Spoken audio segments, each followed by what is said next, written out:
लीजिए सुनिए रबीन्द्रनाथ टैगोर की लिखी कहानी काबुली वाला, मेरी यानी समीर गोस्वामी की आवाज में।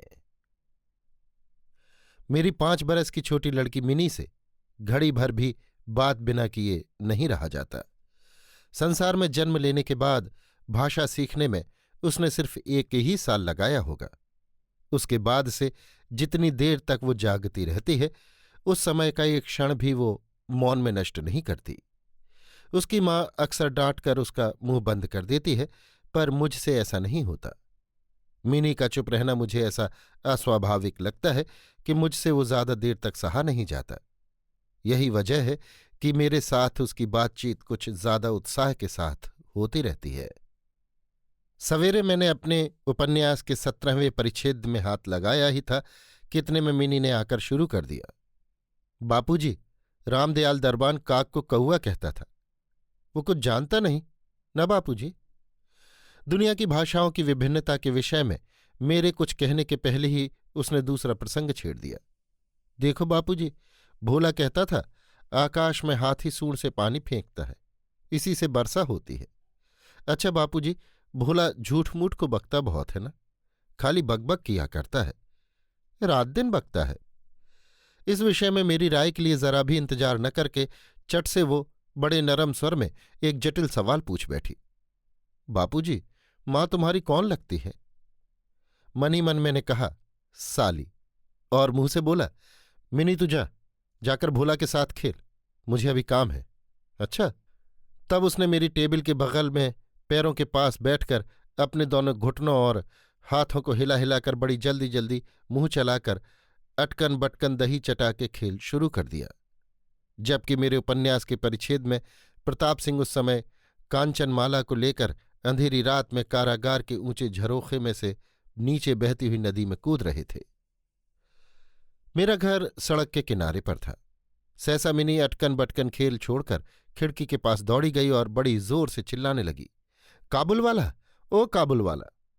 मैले कुचैले ढीले कपड़े पहने, सिर पर साफा बांधे, कंधे पर मेवों की झोली लटकाए, हाथ में 2-4 अंगूर की पिटारियां लिए एक लंबा सा काबुली धीमी चाल से सड़क पर जा रहा था।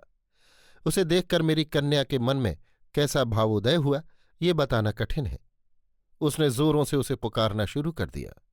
मैंने सोचा अभी झोली कंधे में डाले एक आफत आ खड़ी होगी और मेरा 17वां परिच्छेद आज पूरा होने से रह जाएगा। लेकिन मिनी के चिल्लाने पर ज्यों ही काबुली ने हंसते हुए उसकी तरफ मुंह फेरा और मेरे मकान की तरफ आने लगा, त्यों ही वो जान लेकर भीतर की ओर भाग गई। फिर उसका पता ही न लगा कि कहाँ गायब हो गई। उसके मन में एक अंधविश्वास सा बैठ गया था कि उस झोली के अंदर तलाश करने पर उस जैसी और भी 2-4 जीती जागती लड़कियां निकल सकती हैं। इधर काबुली ने आकर मुस्कुराते हुए मुझे सलाम किया और खड़ा हो गया। मैंने सोचा यद्यपि प्रताप सिंह और कांचनमाला की हालत अत्यंत संकटापन्न है, फिर भी घर में बुलाकर इससे कुछ न खरीदना अच्छा न होगा। कुछ सौदा खरीदा गया। उसके बाद उससे इधर उधर की बातें करने लगा। अब्दुल रहमान, रूस, अंग्रेज, सीमांत रक्षा इत्यादि विषयों में गपशप होने लगी। अंत में उठ के जाते समय उसने अपनी खिचड़ी भाषा में पूछा, बाबू साहब, तुम्हारी लड़की कहाँ गई? मैंने मिनी के मन से फजूल का डर दूर करने के इरादे से उसे भीतर से बुलवा लिया। वो मुझसे बिल्कुल सटकर काबुली के मुंह और झोली की तरफ संदिग्ध दृष्टि से देखती हुई खड़ी रही। काबुली ने झोली में से किसमिस और खूबानी निकाल कर देना चाहा, पर उसने कुछ भी नहीं लिया और दूने संदेह के साथ मेरे घुटनों से चिपट गई। पहला परिचय इस तरह हुआ। कुछ दिन बाद एक दिन सवेरे किसी जरूरी काम से मैं बाहर जा रहा था। देखूं तो मेरी दुहिता दरवाजे के पास बेंच पर बैठी हुई काबुली से खूब बातें कर रही है और काबुली उसके पैरों के पास बैठा बैठा मुस्कुराता हुआ सब ध्यान से सुन रहा है और बीच बीच में प्रसंगानुसार अपना मतामत भी खिचड़ी भाषा में व्यक्त करता जाता है। मिनी को अपने 5 साल के जीवन की जानकारी में बापूजी के सिवाय ऐसा धीरज वाला श्रोता शायद ही कभी मिला हो। देखा तो उसका छोटा सा आंचल बादाम किसमिस से भरा हुआ है। मैंने काबुली से कहा, उसे ये सब क्यों दे दिया? अब मत देना, कहकर जेब में से एक अठन्नी निकालकर उसे दे दी। उसने बिना किसी संकोच के अठन्नी लेकर अपनी झोली में डाल ली। घर लौटकर देखता हूं तो उस अठन्नी ने बड़ा भारी उपद्रव खड़ा कर दिया है। मिनी की माँ एक सफेद चमकीला गोलाकार पदार्थ हाथ में लिए डपट कर मिनी से पूछ रही है, तने ये अठन्नी पाई कहाँ से? मिनी ने कहा, काबुल वाले ने दी है। काबुल वाले से तने अठन्नी ली कैसे, बता? मिनी ने रोने की तैयारी करके कहा, मैंने मांगी नहीं, उसने अपने आप दी है। मैंने आकर मिनी की उस आसन्न विपत्ति से रक्षा की और उसे बाहर ले आया। मालूम हुआ कि काबुली के साथ मिनी की ये दूसरी मुलाकात हो सो नहीं। इस बीच में वो रोज आया है और पिस्ता बादाम की रिश्वत दे देकर मिनी के छोटे से हृदय पर उसने काफी अधिकार जमा लिया है। देखा कि इन दोनों मित्रों में कुछ बंधी हुई बातें और हंसी प्रचलित है। जैसे रहमत को देखते ही मेरी लड़की हंसती हुई पूछेगी, काबुल वाला, ओ काबुल वाला, तुम्हारी झोली के भीतर क्या है? रहमत एक अनावश्यक चंद्रबिंदु जोड़कर हंसता हुआ उत्तर देता, हाथे। उसके परिहास का मर्म अत्यंत सूक्ष्म हो ऐसा तो नहीं कहा जा सकता, फिर भी इससे दोनों को जरा विशेष कौतुक मालूम होता और शरद ऋतु के प्रभात में एक सयाने और एक बच्चे की सरल हंसी देखकर मुझे भी अच्छा लगता।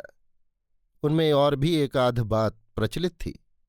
रहमत मिनी से कहता, लल्ली तुम ससुराल कभी नहीं जाना? अच्छा, हमारे यहाँ की लड़कियां जन्म से ही ससुराल शब्द से परिचित रहती हैं, किंतु हम लोग जरा कुछ नए जमाने के होने के कारण जरा सी बच्ची को ससुराल के संबंध में विशेष ज्ञानी नहीं बना सके थे। इसलिए रहमत का अनुरोध वो साफ साफ नहीं समझ पाती थी, किंतु फिर भी किसी बात का जवाब बिना दिए चुप रहना उसके स्वभाव के बिल्कुल विरुद्ध था। उल्टी वो रहमत से ही पूछती, तुम ससुराल जाओगे?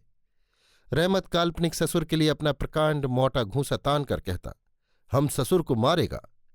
सुनकर मिनी ससुर नामक किसी अपरिचित जीव की दुरवस्था की कल्पना करके खूब हंसती। देखते देखते शुभ्र शरद ऋतु आ पहुंची। प्राचीन काल में इसी समय राजा लोग दिग्विजय के लिए निकलते थे। मैं कलकत्ता छोड़कर कभी कहीं भी नहीं गया, शायद इसीलिए मेरा मन पृथ्वी भर से घूमा करता है, यानी मैं अपने घर के कोने में चिरप्रवासी हूं। बाहर की पृथ्वी के लिए मेरा मन सर्वदा चंचल रहता है।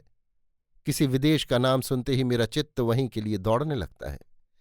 इसी तरह विदेशी आदमी को देखते ही तुरंत मेरा मन नदी पर्वत वन के बीच में एक कुटीर का दृश्य देखने लगता है और एक उल्लासपूर्ण स्वाधीन जीवन यात्रा की बात कल्पना में जाग उठती है। इधर देखो तो, मैं ऐसा स्थावर प्रकृति का हूं कि अपना कोना छोड़कर घर से बाहर निकलने में मेरा सिर कटता है। यही वजह है कि सवेरे के वक्त अपने छोटे से कमरे में टेबल के सामने बैठकर उस काबिली से गप्पे करके मैं बहुत कुछ भ्रमण का काम निकाल लिया करता हूं। मेरे सामने काबुल का पूरा चित्र खिंच जाता। दोनों तरफ ऊबड़ खाबड़ लाल लाल ऊंचे दुर्गम पहाड़ हैं और रेगिस्तानी रास्ता। उन पर लदे हुए ऊंटों की कतार जा रही है।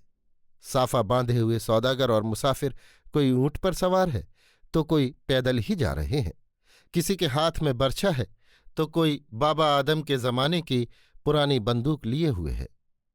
मेघ गर्जन के स्वर में काबली लोग अपनी खिचड़ी भाषा में अपने देश की बातें कर रहे हैं। मिनी की माँ स्वभाव की बड़ी वहमी है। रास्ते में कोई शोरगुल हुआ नहीं कि उसने समझ लिया कि दुनिया भर के सारे मतवाले शराबी हमारे ही मकान की तरफ दौड़े आ रहे हैं। उसकी समझ से ये दुनिया इस छोर से लेकर उस छोर तक चोर डकैत मतवाले शराबी सांप बाघ मलेरिया सुआ तिलचट्टे और गोरों से भरी पड़ी है। इतने दिन से, बहुत ज्यादा दिन नहीं हुए, इस दुनिया में रहते हुए भी उसके मन की ये विभीषिका दूर नहीं हुई।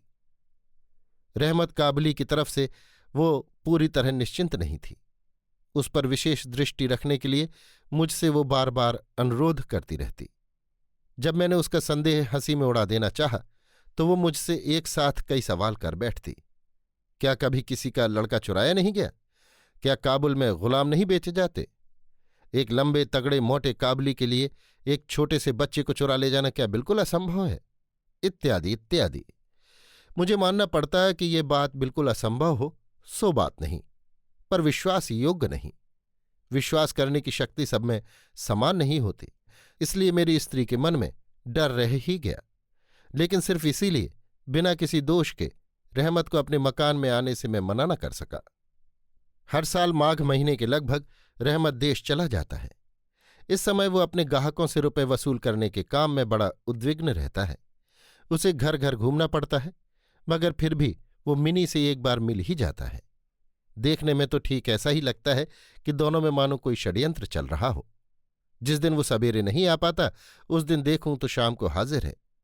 अंधेरे में घर के कोने में उस ढीले ढाले जामा पायजामा पहने झोला झोली वाले लंबे तगड़े आदमी को देखकर सचमुच ही मन में सहसा एक आशंका सी पैदा हो जाती है। परंतु जब देखता हूं कि मिनी काबुल वाला पुकारती हुई हंसती हंसती दौड़ी आती है और दो जुदा जुदा उम्र के असम मित्रों में वही पुराना सरल परिहास चलने लगता है, तब मेरा संपूर्ण हृदय प्रसन्न हो उठता है। एक दिन सवेरे में अपने छोटे कमरे में बैठा हुआ अपनी नई पुस्तक का प्रूफ देख रहा था। जाड़ा विदा होने के पहले आज 2-3 रोज से खूब जोरों से पड़ रहा है।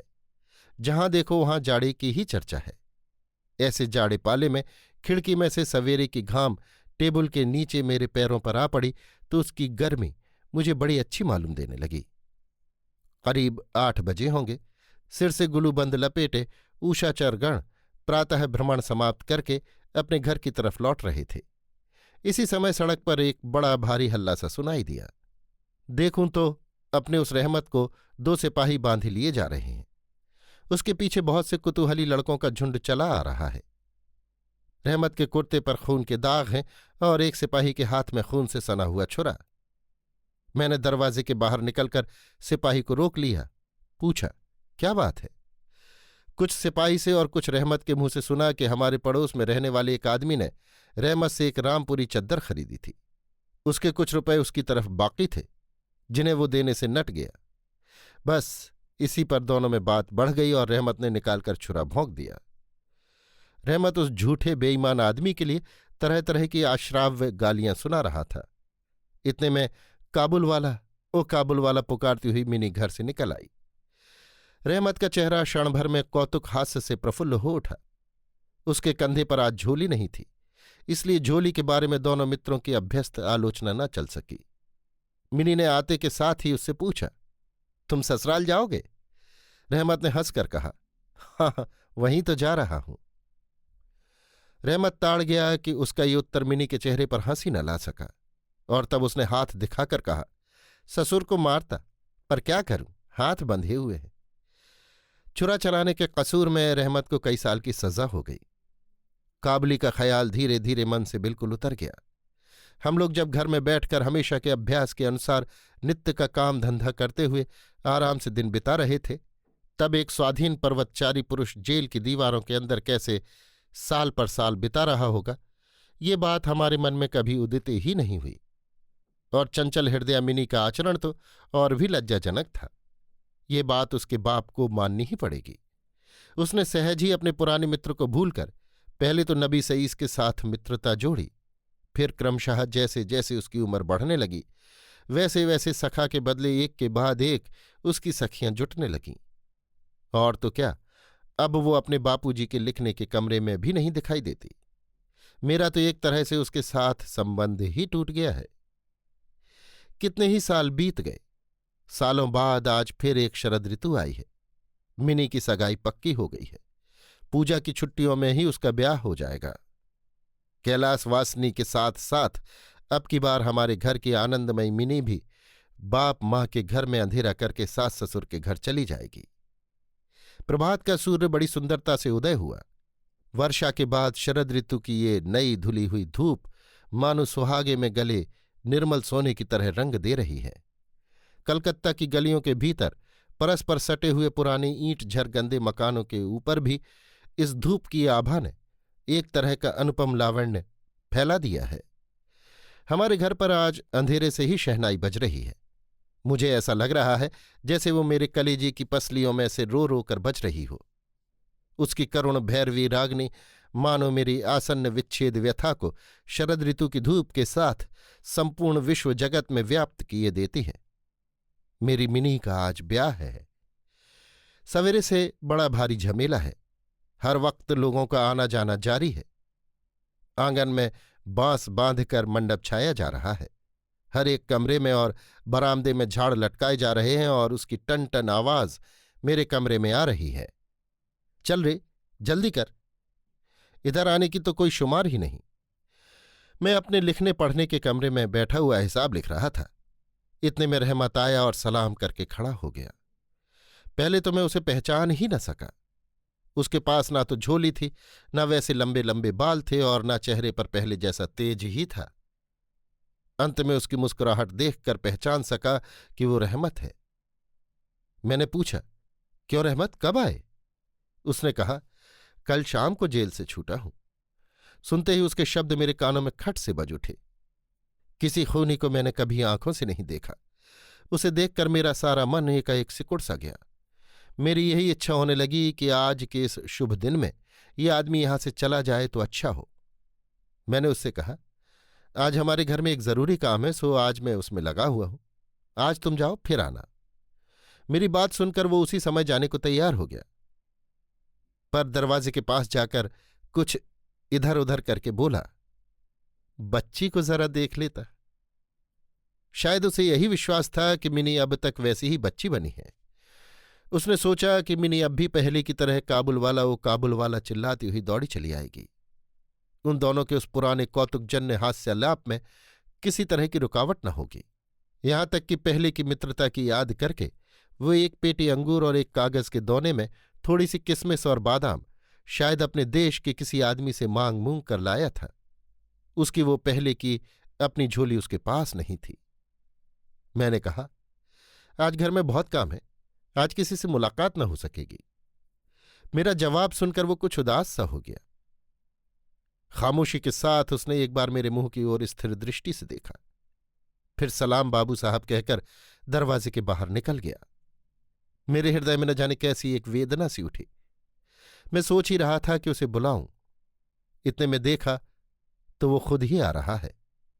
पास आकर बोला, ये अंगूर और कुछ किसमिस बादाम बच्ची के लिए लाया था, उसको दे दीजिएगा।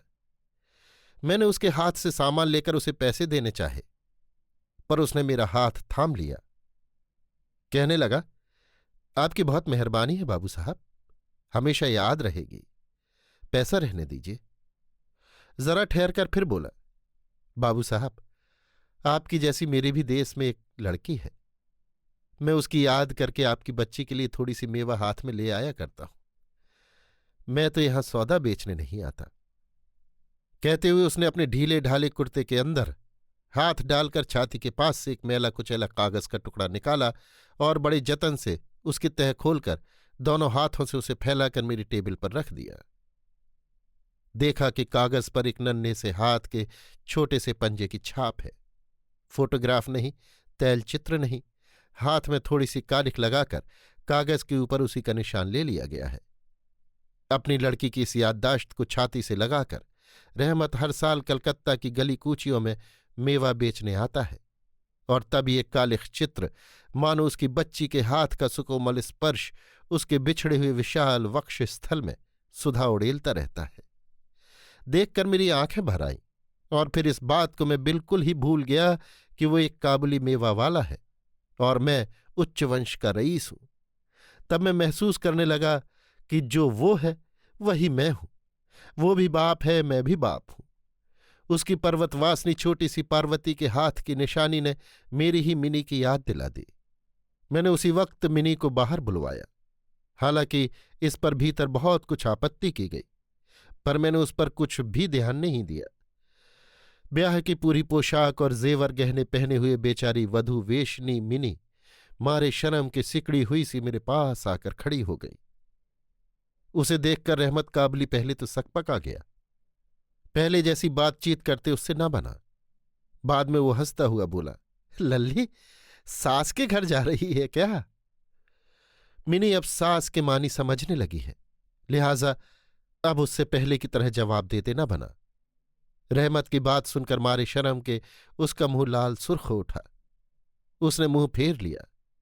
मुझे उस दिन की बात याद आ गई जबकि काबुली के साथ मिनी का प्रथम परिचय हुआ था। मन में एक व्यथा सी जाग उठी। मिनी के चले जाने पर एक गहरी उसास भरकर रहमत जमीन पर बैठ गया। शायद उसकी समझ में ये बात एकाएक स्पष्ट उठी थी कि उसकी लड़की भी इतने दिनों में बड़ी हो गई होगी और उसके साथ भी उसे अब फिर से नई जान चीन करनी पड़ेगी। शायद उसे अब वो ठीक पहले किसी वैसी की वैसी न पाएगा। इन 8 वर्षों में उसका क्या हुआ होगा कौन जाने। सवेरे के वक्त शरद की स्निग्ध सूर्य किरणों में शहनाई बजने लगी और रहमत कलकत्ता की एक गली के भीतर बैठा हुआ अफगानिस्तान के एक मरुपर्वत का दृश्य देखने लगा। मैंने 50 रुपये का नोट निकालकर उसके हाथ में दिया और कहा, रहमत, तुम आज देश चले जाओ अपनी लड़की के पास। तुम दोनों के मिलन सुख से मेरी मिनी सुख पाएगी। रहमत को रुपए देने के बाद ब्याह के हिसाब से मुझे उत्सव समारोह के 2-1 अंग छांट कर निकाल देने पड़े। जैसी मन में थी वैसी रोशनी नहीं करा सका। अंग्रेजी बाजे भी नहीं आए। घर में औरतें बड़ी नाराजी दिखाने लगी। सब कुछ हुआ, फिर भी मेरा ख्याल है कि आज एक अपूर्व मंगल प्रकाश से हमारा वो शुभ उत्सव उज्ज्वल हो उठा। अभी आप सुन रहे थे रबीन्द्रनाथ टैगोर की लिखी कहानी काबुली वाला, मेरी यानी समीर गोस्वामी की आवाज में।